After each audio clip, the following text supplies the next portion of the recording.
Commander Zilthara stood on the bridge of her flagship and watched another world die. Through the massive view screen, she could see the evacuation ships fleeing from Kepler 7. Behind them, the planet burned. The Kethmore swarm had arrived 3 days ago, and now nothing lived on that world except the monsters that consumed it. "Status report," she said to her communications officer. 15 evacuation ships made it out. We lost 3 to swarm interceptors. That's 40,000 civilians saved, but 200,000. The officer's voice trailed off. Zilthara closed her eyes. 200,000 more dead. The numbers kept growing, and there was nothing they could do to stop it. The Kethmore swarm was unlike any enemy the galaxy had ever faced. They did not want territory or resources. They wanted to consume everything living and add it to their hive mind. "Set course for the Draken system," she ordered. "We need to warn the colonies there." But she knew it would not matter. The warnings never mattered. The Kethmore moved faster than any fleet could travel. Their bioships healed damage and grew stronger with each battle. Every world they consumed made them more powerful. 3 months ago, the swarm had appeared from the dark space between galaxies. The first contact was with the peaceful Merdai colonies in the Outer Rim. Within a week, 6 worlds were gone. The Merdai survivors spoke of living ships that ate metal and flesh alike, of creatures that learned and adapted with each attack. The galactic military tried to stop them. The proud Kruvex Empire sent their entire war fleet. The bioships tore through their shields like they were made of paper. The wise Orthani tried using their ancient weapons. The swarm absorbed the energy and grew larger. Even the crystalline Silcon, with their perfect formations and unbreakable unity, could not stand against them. Now, Zilthara commanded what remained of the combined galactic fleet. 70 ships from 12 different species. All that was left of the greatest military force in known history. They were not fighting to win anymore. They were just trying to save whoever they could before the end came. The bridge doors opened, and her tactical officer, Kim Jae-hoon, entered. The young Veltani looked exhausted. They all did. 3 months of constant retreat had worn down even the strongest spirits. "Commander, we have received emergency communications from the Galactic Council," he said. "They are calling for an immediate meeting on Sanctuary Station." Zilthara nodded. Sanctuary Station was the last safe place in the galaxy, hidden in a nebula that the swarm had not yet discovered. If the Council was meeting, it meant they were finally ready to discuss the only option left: total evacuation. 6 hours later, Zilthara stood in the council chambers, surrounded by representatives from every surviving species. The Great Hall, once filled with hundreds of delegates, now held maybe 50 beings. So many species were already gone. Elder Morteth of the Orthani spoke first. His ancient voice carried the weight of 10,000 years of wisdom. "My friends, we face the end of our civilization. The swarm cannot be stopped, cannot be reasoned with, cannot be defeated. We must prepare the Ark ships and flee to the far galaxy." General Thraxor of the Kruvex slammed his massive fist on the table. "We do not run. We fight until the last ship falls." "With what ships?" Elder Morteth replied sadly. "We have tried everything. Energy weapons feed their growth. Kinetic weapons they heal from. Nuclear fire they absorb. There is no weapon in our arsenal that can hurt them." The arguing continued for hours. Some wanted to fight. Others wanted to flee. A few suggested trying to communicate with the swarm, though no one believed that would work. The Kethmore had never responded to any attempt at contact. In the corner of the chamber, a small figure raised her hand. It was Piptel, a junior analyst from the Neftar Archive Division. Her gas form glowed nervously, as hundreds of eyes turned toward her. I may have found something," she said in her thin, wispy voice. General Thraxor laughed harshly. "What could a file clerk possibly know about war? But Elder Morteth held up a hand for silence. Let her speak. Piptel activated her portable data display. Ancient symbols appeared in the air above the table. I have been reviewing old first contact reports, looking for any species we might have missed. Any potential allies. Any. She paused, her form flickering with uncertainty. I found a report from the Outer Rim. A small system called Sol. It contains a Class 12 death world called Earth. The survey team marked it as unsuitable for any form of civilization. A death world? Elder Morteth asked. That's what we thought, Piptel said. But the report mentions that something does live there. The planet is covered in deadly storms, poisonous atmosphere, violent tectonic activity, and aggressive biological life. Yet radio signals show an intelligent species exists. They call themselves humans. General Throxor snorted. What could primitives from a hell world possibly offer us? Piptel brought up another display. According to the survey, their planet has survived multiple extinction events. Ice ages, meteor impacts, supervolcanic eruptions. Yet they endure. More than that, they seem to thrive in conditions that would kill any of us. The chamber fell silent. Elder Morteth stroked his chin thoughtfully. Even if such beings exist, they would be primitive.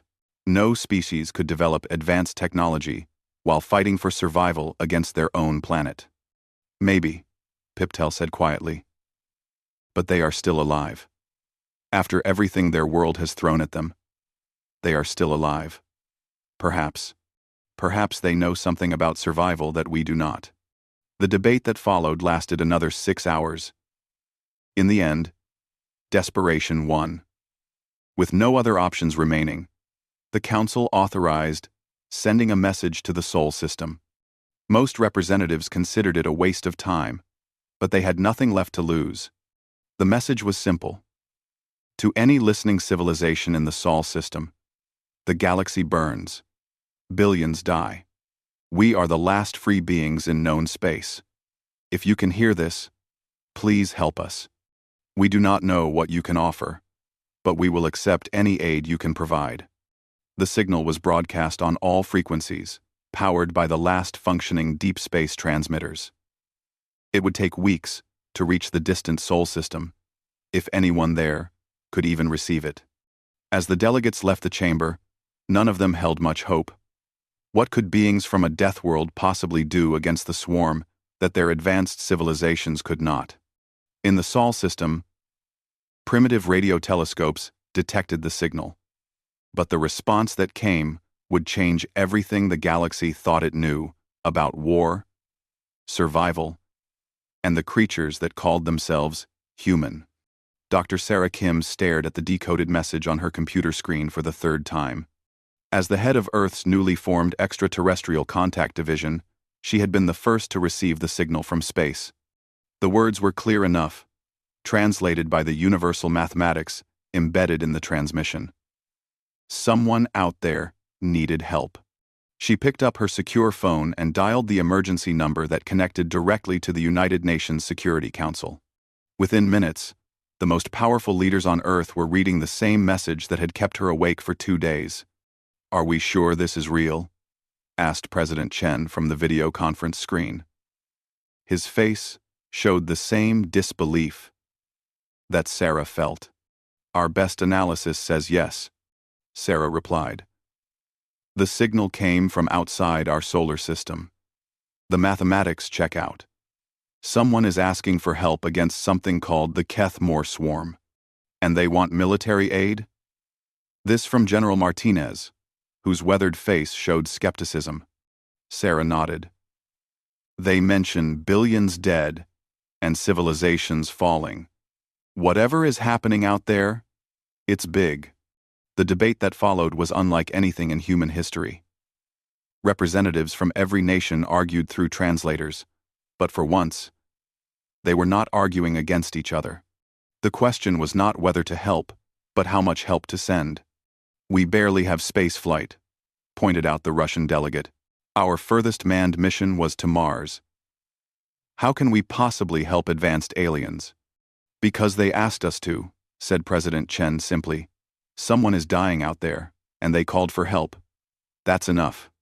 Admiral Park Sung-ho, commander of the Pacific Fleet, spoke up from his position in Seoul. We have the experimental FTL drives from the Aurora project. They were designed for deep space exploration, but we could adapt them for military use. How many ships could we deploy? Asked General Martinez. Park consulted his tablet. If we use every available vessel and work around the clock, maybe 200 ships. That includes military vessels, converted cargo ships, even some of the larger civilian craft. 200 ships, mused the Chinese representative, against an enemy that has destroyed entire alien civilizations. It doesn't matter, said President Chen. They called for help. We answer. The next 72 hours saw the largest mobilization in human history. Every shipyard on Earth worked without rest. Military vessels designed for ocean warfare were hastily fitted with experimental FTL drives and life support systems. Cargo ships were converted into troop transports. Even luxury cruise liners were pressed into service. What amazed the alien observers monitoring Earth was how quickly humanity moved. Species like the Orthani took months to make major decisions. The Veltani required weeks of careful planning. Humans went from receiving the message to launching their fleet in less than a week. Deep in space, automated monitoring stations belonging to various galactic species detected the massive energy signatures as the human fleet activated their FTL drives. What they saw defied everything they knew about primitive civilizations. Commander Zilthara received the report while her own fleet was evacuating the Drakon colonies. She stared at the sensor data in disbelief. 200 ships? From a single planet? That's what our deep space monitors report, said her tactical officer Kim Jae-hoon. They appear to be using some form of fold space drive. Primitive, but functional. How is this possible? The survey report said they were barely capable of orbital flight. Kim pulled up additional data. Our analysts have been studying their transmissions. These humans seem to have a very different approach to technology than most species. Instead of developing one perfect solution, they build many different solutions and use them all at once. Zilthara studied the tactical display. The human ships were not uniform, like proper military vessels. They came in dozens of different designs, built by different nations and corporations. Yet they moved in perfect coordination. What about their weapons? She asked. Kim hesitated. That's the strange part. Their ships don't carry energy weapons or particle beams. Our scans show kinetic projectiles, chemical explosives, and something our computers identify as nuclear devices. Nuclear devices? Zilthara was shocked. They're bringing atomic weapons into space? It appears so. And their ship designs. Kim paused again. Commander, these vessels are not built for exploration or peaceful contact. They are built for war. Across the galaxy, other species were receiving similar reports. The gentle Merdai were puzzled by ships that seemed designed to ram into other vessels. The logical Silkon could not understand why humans would build so many redundant systems into each ship. But it was the intercepted human communications that truly shocked the galactic observers. Unlike other species, who approached warfare as a careful calculation of resources and objectives, humans seemed to view it as a moral obligation. Nobody gets to commit genocide on our watch, came one transmission from the human flagship. We don't know these aliens, but they asked for help, said another. That's enough. The strangest part was how they organized their fleet.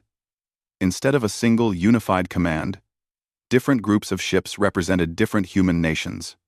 Yet they all followed the same mission parameters and moved with perfect coordination.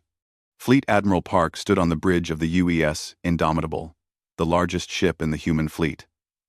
Around him, officers from a dozen different nations worked side by side.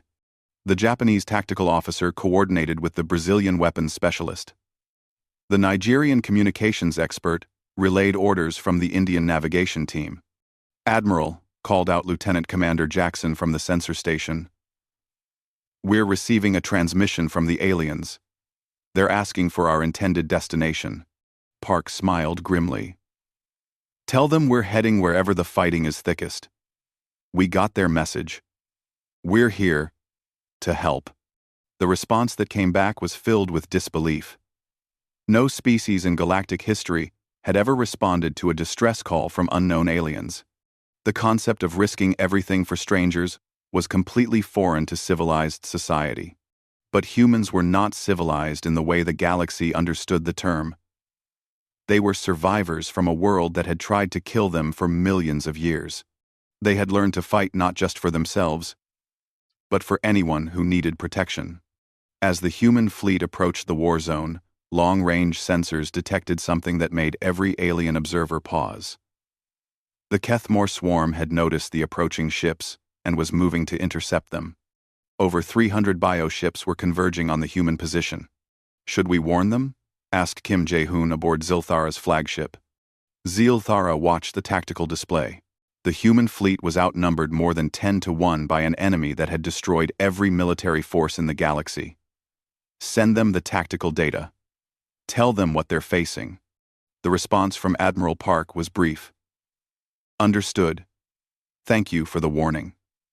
We'll handle it from here." What happened next would be remembered as the moment everything changed. Instead of retreating or requesting support, the human fleet accelerated toward the swarm. They were not running from the fight. They were running toward it.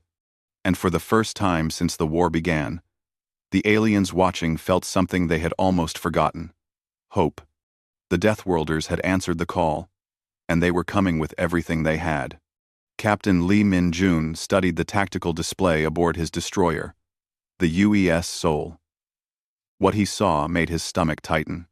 40 Kethmore bioships surrounded the last evacuation fleet in the Crixian system. 3 million alien civilians were trapped, and only 12 alien warships stood between them and the swarm. "Analysis complete, Captain," reported his tactical officer, Lieutenant Kim So-young. "The alien ships are using energy weapons and particle beams. The bioships are absorbing the energy and using it to heal damage." Lee nodded grimly. That matched the intelligence reports they had received. The swarm could adapt to any weapon, grow stronger from attacks, and heal faster than conventional forces could damage them. No wonder the galaxy was losing. "What about their formation?" he asked. Kim highlighted the alien fleet positions. "They're maintaining defensive formation around the evacuation ships. Standard protection protocol." Lee frowned. Standard might work against normal enemies, but the swarm was not normal. "Send a message to Admiral Park. Request permission to engage." The response came quickly. "Permission granted. All ships, weapons free. Save those civilians." Lee opened the fleet communication channel. "All ships, this is Seoul. We're going in. Remember, these bioships adapt to energy weapons. Use kinetics only. And if they try to board us," he smiled coldly. Commander Zilthara watched in disbelief as the human ships charged directly toward the swarm. "What are they doing? Direct assault is suicide."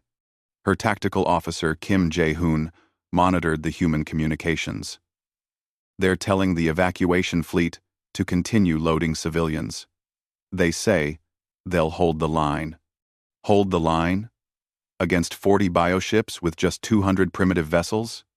The answer came as the first human ships reached weapons range. Instead of the elegant energy beams used by galactic civilizations, the humans opened fire with kinetic slugs and chemical explosives.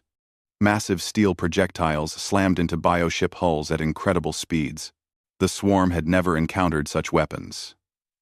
Energy attacks they could absorb and adapt to. But chunks of metal moving at significant fractions of light speed were something else entirely. Bioship armor cracked and split under the impacts. But the swarm learned quickly. Within minutes, The bioships began growing thicker armor, adapting their hulls to deflect kinetic impacts. The human weapons became less effective. That was when the humans did something no civilized species had ever attempted. They started ramming. Captain Rodriguez of the destroyer UES Mexico City was the first. When his kinetic weapons proved insufficient to stop a bioship approaching the evacuation fleet, he aimed his ship directly at the alien vessel and pushed his engines to maximum. "This is Mexico City," he broadcast. "Tell my family I love them. For Earth and humanity." The collision was spectacular. Both ships exploded in a ball of fire and debris. But the bioship was destroyed, and the evacuation ships had more time to load civilians. Across the battlefield, other human captains began making the same choice. When weapons failed, they used their ships as weapons. The swarm hive mind felt something it had never experienced before: confusion. These primitives were not fighting to win. They were fighting to hurt the swarm as much as possible, before dying. This behavior was completely outside its understanding. But the real shock came when bioships tried to board the human vessels. Swarm-boarding organisms were perfectly evolved killing machines. They could overwhelm any resistance and consume entire crews within minutes. They had never encountered humans in combat. Sergeant Park Hyo-jin led the defense of the UES Busan when swarm organisms broke through the hull. The creatures were massive, with razor-sharp claws and armor that could stop most small arms fire. They moved like liquid death, flowing through the corridors and consuming everything in their path. The first 3 Marines died in seconds, but Park had trained for this. Earth's military doctrine included boarding action protocols developed from centuries of naval warfare. More importantly, every human soldier carried equipment designed to fight in the worst possible conditions. "Fall back to Section 7, Park ordered. "Set the charges." The swarm organisms followed the retreating humans, expecting easy prey. Instead, they found themselves in a section of the ship that had been turned into a kill zone. Explosive charges detonated, venting the section to space. Emergency bulkheads slammed shut, trapping the surviving organisms in vacuum, but some made it through. Park faced the largest organism with nothing but a plasma cutter and a sidearm. The creature towered over him, its claws dripping with acid that could dissolve steel. Park smiled grimly and activated the plasma cutter. "Come on then. Let's see how tough you really are." The fight that followed was recorded by ship's security cameras and later studied by military analysts across the galaxy. What they saw defied every assumption about combat between species. The swarm organism was bigger, stronger, and better armed than the human. But Park had something the creature could not understand. He was not fighting just to survive. He was fighting to protect the 300 crew members behind him. When the plasma cutter failed, he used explosive charges. When those ran out, he used improvised weapons, made from ship components. When his arm was broken by the creature's claws, he kept fighting with the other one. Other crew members joined the fight. Engineers wielding welding torches, medical officers with surgical lasers, even the ship's cook, armed with nothing but a kitchen knife and absolute determination to protect his shipmates. The organism was finally brought down by coordinated fire from 6 different weapons, but not before it had wounded 8 humans. By swarm standards, 8 wounded should have meant 8 dead. Swarm organisms were designed to kill with a single strike, but humans healed from injuries that would kill other species. Their medical technology was crude by galactic standards, but it was designed to keep people alive in the worst possible conditions. More importantly, they refused to give up, even when badly wounded. The pattern repeated across the human fleet. Bioships that tried to consume human vessels found themselves fighting boarding actions that lasted hours instead of minutes. Humans fought in damaged ships with failing life support. They fought in sections open to space. They fought with improvised weapons and sheer bloody determination. For the first time since the war began, swarm bioships began retreating from battle. The hive mind was processing information that did not fit any of its previous experience. These Deathworlders were not just surviving attacks that should have killed them, they were winning. "All evacuation ships clear," reported Zilthara from her flagship. 3 million civilians safe, thanks to human sacrifice. Admiral Park's voice came across the communication channel, calm despite the chaos around him. "Glad we could help. But this is just the beginning. Our sensors show a much larger swarm fleet approaching." Zilthara checked her long-range displays. Over 300 bioships were converging on their position. The main swarm fleet was coming. "Admiral, you need to retreat," she said urgently. "You've done enough. Your losses." "Negative," Park replied. "We came here to stop the swarm, not just delay them. We'll hold this system as long as possible." "That's suicide. Even your ships cannot stand against the entire swarm." There was a pause before Park answered. "Commander, you asked for our help. We're giving it. Trust us to know what we're doing." As the human fleet prepared for the next assault, something else was happening across the galaxy. Other species had watched the battle feeds, seen humans fighting impossible odds and refusing to surrender. For the first time in months, alien military commanders were asking themselves a simple question. If these Deathworlders could fight the swarm and win, why couldn't they? Admiral Park stood on the bridge of the UES Indomitable and watched death approach. His tactical display showed over 300 bioships moving toward their position. The main swarm fleet had arrived, and it was massive beyond anything the humans had faced before. "Fleet status?" he asked his operations officer. 147 ships remaining operational," Lieutenant Commander Jackson reported. "We've lost 53 vessels, but evacuation of all civilian populations in this sector is complete." Park nodded.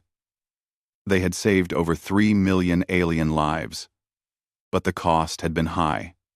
Every human ship lost meant hundreds of crew members dead. Good people who had volunteered to travel across the galaxy to help strangers.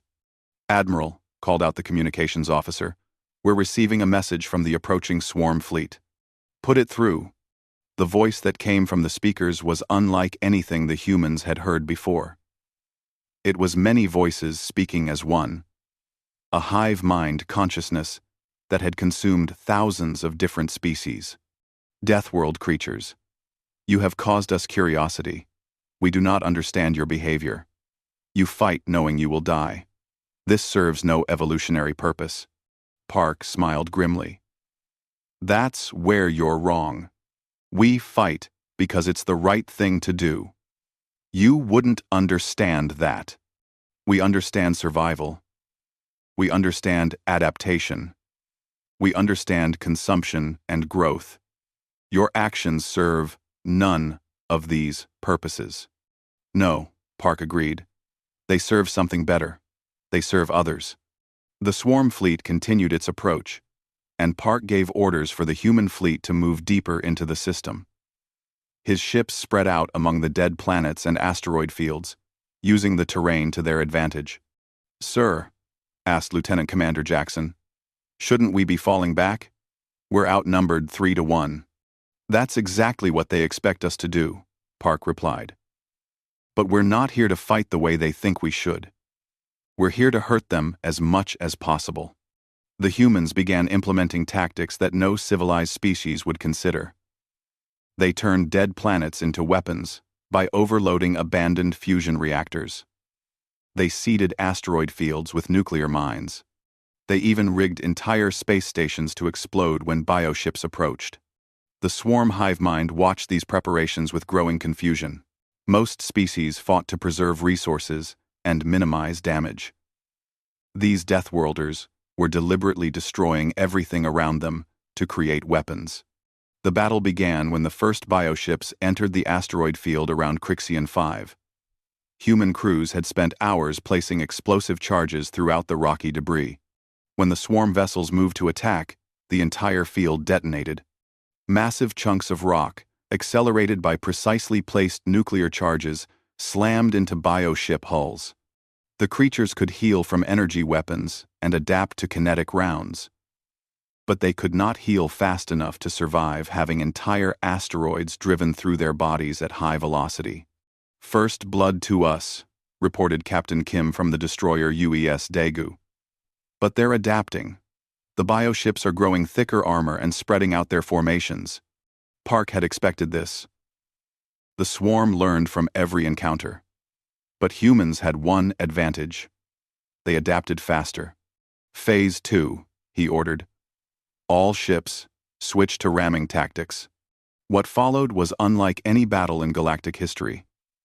Human ships charged directly at biovessels, using their FTL drives to achieve devastating impact velocities. When the swarm adapted to ramming attacks, humans switched to boarding actions. When bioships began growing defenses against human boarders, the humans started using their own ships as massive bombs. Captain Lee Min-jun made the decision when his destroyer, UES Seoul, was caught between 3 bioships. His weapons were depleted, his engines were failing, and swarm organisms were breaking through his hull in multiple locations. "This is Seoul to all ships," he broadcast. "Tell my wife I love her. For Earth, and for the galaxy." He set his ship's reactor to overload and aimed for the largest bioship. The explosion when Seoul's nuclear reactor went critical was visible from orbit. All 3 bioships were destroyed in the blast, and the radiation cloud made the surrounding space uninhabitable for swarm organisms. Across the battlefield, other human captains were making similar choices. When conventional weapons failed, they used themselves as weapons. When their ships were crippled, they turned them into guided missiles. When they ran out of ammunition, they used whatever they could find as projectiles. The swarm hive mind began to feel something it had never experienced before: uncertainty. For millions of years, it had consumed other species by understanding their behavior and adapting to their weapons. But these Deathworlders fought in ways that made no logical sense. They sacrificed valuable ships to destroy single biovessels. They risked everything to save wounded comrades. They fought harder when they were losing than when they were winning. Every assumption the swarm had made about combat was proving wrong, but the real change was happening elsewhere in the galaxy. On dozens of worlds, alien military commanders watched the battle feeds and began asking questions. "Why are we retreating?" demanded General Cax Thor of the Kruvek's Third Fleet. "These humans are showing us that the swarm can be hurt, can be killed." Similar conversations were taking place throughout galactic civilization. The Veltani Admiralty began studying human tactics. The Merdai Defense Force started developing new weapons based on kinetic principles. Even the peaceful Silcon began considering military applications for their crystal technology. Commander Zilthara received the first reports while monitoring the human battle. "Sir, we're detecting multiple fleet movements throughout the sector. Ships from at least 6 different species are moving toward our position." She stared at the tactical display. After months of retreat and evacuation, alien fleets were finally returning to the fight. Why now? Her tactical officer, Kim Jae-hoon, had been monitoring communications from other fleets. "They're saying the humans proved the swarm can be beaten. If Deathworlders can fight and win, maybe they can too." The first to arrive was a Kruv X battle group, led by General Cax Thor himself. His massive dreadnought dropped out of FTL just as human ship UES Mumbai was making its final attack run against a bioship 3 times its size. "Human vessel Mumbai," came Cax Thor's voice over the communications channel. "This is Kruv X Dreadnought Thunderfist. We are here to assist." Captain Sharma of the Mumbai looked at his tactical display. His ship was crippled, his crew was dead or dying, and he was about to ram his vessel into the bioship's core. "Kruv X vessel. Why are you here? You showed us how to fight." Cax Thor replied.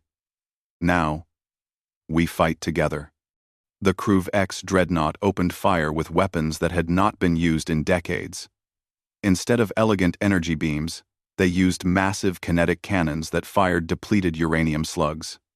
The bioship that had been about to consume the Mumbai suddenly found itself under attack from a direction it had not expected. More fleets arrived over the following hours. The Merdai came with ships, designed for ramming attacks. The Silcon brought crystal formations that could cut through bioship armor. The Neftar deployed gas weapons that disrupted swarm biological functions. For the first time since the war began, the swarm faced an enemy that was learning from human tactics and adapting them to their own capabilities. Admiral Park watched the reinforcements arrive and felt something he had not expected: pride. Not in human achievement, but in what they had inspired others to become. All ships, he broadcast on the general communication channel. Let's show the swarm what happens when the galaxy stands together. The swarm hive mind felt something it had never experienced before. For the first time in its existence, it considered the possibility that it might lose. The Deathworlders had not just answered the call for help. They had taught the galaxy how to fight back. The combined galactic fleet faced the swarm's mobile hive world in the center of the Crixian system. The massive biostructure was larger than most space stations, a living planet that served as the command center for the entire swarm invasion. From its surface, millions of smaller bioships launched like antibodies responding to an infection. Admiral Park stood beside Commander Zeel Thara and General Cax Thor on the bridge of the combined fleet's command ship. Representatives from 12 different species worked together, planning the final assault. It was the first time in galactic history that so many civilizations had truly cooperated in warfare. Status report, Park requested. 430 ships ready for assault, reported the Crew X tactical officer. Mix of human kinetic weapons, Silcon crystal cutters, Mare-Dai ramming ships, and conventional energy weapons for support. Park nodded. The fleet was smaller than the original human force that had answered the distress call, but it was far more diverse and capable. Each species had learned from human tactics and adapted them to their own strengths. What about the biological analysis? He asked Dr. Sarah Kim, who had arrived with the last wave of human reinforcements. Doctor. Kim looked up from her portable laboratory. We've been studying the swarm tissue samples your Marines brought back. The good news is, we found their weakness. The bad news is how we have to exploit it. She activated a holographic display showing swarm cellular structure. The hive mind communicates through biological networks. They share consciousness and adaptation through direct tissue contact. But their immune system is completely different from anything that evolved naturally. Meaning? Asked Commander Zeel Thara. Meaning they can adapt to any weapon or toxin they encounter. But they've never encountered Earth's biological weapons. Our bacteria, viruses, and parasites evolved on a death world. They're designed to survive and spread in the worst possible conditions. General Cax Thor frowned. You want to use biological warfare against them? Dr. Kim shook her head. Not exactly. I want to use Earth's immune system. Every human in this fleet carries microorganisms that have been fighting for survival on our planet for millions of years. We're walking biological weapons, and we don't even know it. She brought up another display showing human blood samples. These bacteria in our systems would be lethal to swarm tissue. But we have to get them inside the hive world's biological network. Someone has to carry them directly to the core. The implications were clear. It would be a suicide mission. The volunteers would have to fight through miles of living tissue, carrying Earth's deadliest microorganisms into the heart of the swarm consciousness. I'll lead the mission, Park said immediately. No, Dr. Kim replied. You're needed to coordinate the fleet assault. This requires someone who understands both the science and the tactical situation. She paused, then continued. I'll go. Along with volunteer teams from each species. We'll need biological diversity to ensure something gets through. The assault began at dawn, ship time. The combined fleet attacked from multiple directions, drawing the swarm's attention while small teams of volunteers approached the hive world's surface. Captain Lee Min-jun, who had survived the destruction of his previous ship, commanded the human assault team. With him were volunteers from 6 other species, each carrying biological samples that might prove effective against the swarm. The battle around the hive world was unlike anything in recorded history. Human ships rammed bio-vessels, while Crew X dreadnoughts provided covering fire. Silicon crystal formations cut through swarm armor, while Merdai vessels used ramming attacks perfected by studying human tactics. But the real fight was happening inside the hive world itself. The volunteer teams had to fight through living corridors that actively tried to digest them. The walls bled acid. The floors moved to trap intruders. Defensive organisms attacked from every direction. Dr. Kim led her team deeper into the structure, following bioscans that showed the location of the central nervous cluster. Behind her, volunteers from different species fell one by one to swarm defenses. The Neftar gas form was absorbed by living walls. The Crew X warrior was torn apart by defensive organisms. The silicon crystal being shattered under acidic assault. But they kept moving forward, each loss bringing them closer to their goal. Dr. Kim called Captain Lee over the communication system. "We're at the central chamber. The hive mind's core is just ahead." The chamber they entered defied description. It was a massive space filled with pulsing biological machinery. Neural networks spread across the walls like veins, carrying information between millions of different organisms. At the center, a creature the size of a small building coordinated the entire swarm consciousness. "That's it, Doctor," Kim whispered. "The hive mind's central processor. If we can introduce Earth's microorganisms into that neural network, they'll spread throughout the entire swarm." The remaining volunteers prepared their biological payloads. Each carried samples of Earth's most aggressive microorganisms, bacteria that could survive in acid, viruses that adapted faster than any natural immune system, parasites that specialized in neural tissue. The final assault was brief but vicious. Swarm defenders poured into the chamber, trying to protect their central consciousness. The volunteers fought with weapons and improvised tools, buying time for Dr. Kim to reach the neural cluster. When she finally pressed the biological containers against the pulsing nerve center, the effect was immediate. The Earth microorganisms, evolved in the crucible of humanity's death world, began spreading through the swarm's biological network faster than their immune system could adapt. The hive mind screamed. It was not a sound but a psychic wave that every conscious being in the system felt. The swarm consciousness, which had existed for millions of years, was dying. Earth's microscopic warriors were winning battles at the cellular level that no macro-scale weapon could have achieved. Outside the hive world, bioships began falling out of formation. The neural links that connected them to the hive mind were failing. Without central coordination, the swarm vessels became nothing more than large, confused animals. Admiral Park watched the tactical display as swarm resistance collapsed. "All ships, press the attack. Target any bio-vessel that's still moving." The battle that followed was less a fight than an extermination. Without the hive mind's coordination, individual bioships could not adapt fast enough to survive concentrated fire from multiple species using different weapon types. When the last bioship was destroyed, the galactic fleet found itself alone in space. The swarm was gone. The threat that had consumed entire civilizations was dead, killed by microorganisms so small they could only be seen under microscopes. But the cost had been enormous. Of the volunteers who entered the hive world, only Captain Lee Min-jun survived to see the victory. Dr. Kim and her team had given their lives to save the galaxy. 3 months later, Commander Zilthara stood on the observation deck of Earth's first orbital station. Below her, the blue-green world that the galaxy had dismissed as uninhabitable teemed with life. It was beautiful in a way that no other world could match. The beauty of life that had survived everything the universe could throw at it. "Thank you," she said to Admiral Park, who stood beside her, "for answering our call, for teaching us how to fight, for saving us all."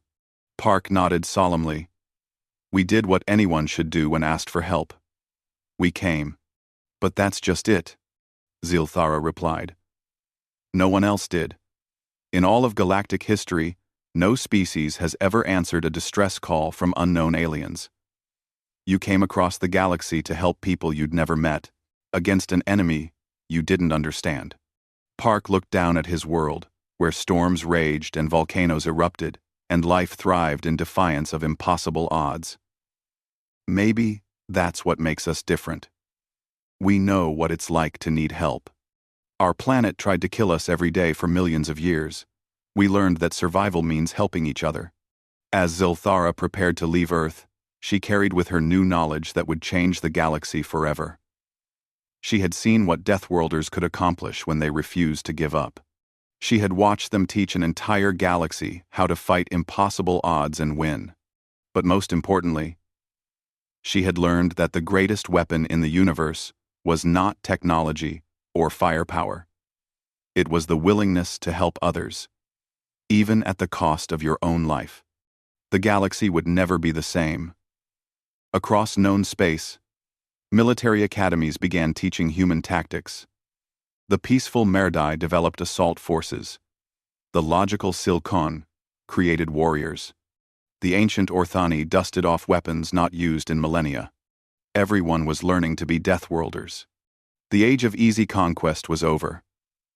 And it was all because someone had answered a call for help from strangers, proving that in a galaxy full of wonders and terrors, the greatest force of all was simple human decency. The Deathworlders had answered the SOS, and every alien fleet had felt fear, not of human weapons or human technology, but of human courage and the way it spread to others like a virus of hope.